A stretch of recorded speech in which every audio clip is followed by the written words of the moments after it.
अस्सलाम वालेकुम व्यूवर्स, अबीर होम रेमेडीज़ की तरफ से आज मैं आपको बताऊंगा दांतों के कीड़े से निजात।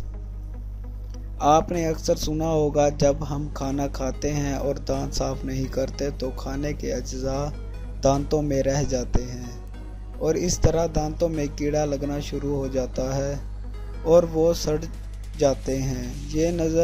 ये नज़रिया अमेरिका माहिर दंदान ने पेश किया था, लेकिन अब इस नज़रिए को रद्द किया जाने लगा है। माहिरीन का ख्याल है कि दांतों में कीड़ा लगने का ताल्लुक हमारी रोज़मर्रा की खुराक से है और अगर हमारी खुराक में ग़िज़ाइयत कम हो तो दांतों में कीड़ा लगना यकीनी है।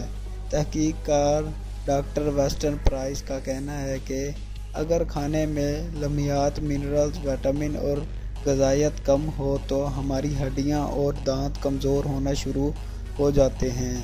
खून में कैल्शियम और फास्फोरस का तनासब ख़राब हो जाता है, जबकि बैक्टीरिया इन कमज़ोरियों की वजह से हमलावर होता है और दांतों में कीड़ा लगता जाता है। डॉक्टर वेस्टन का कहना है कि दांतों के कीड़े से निजात हासिल करनी है तो हमें अपनी खुराक की तरफ तवज्जो देनी होगी।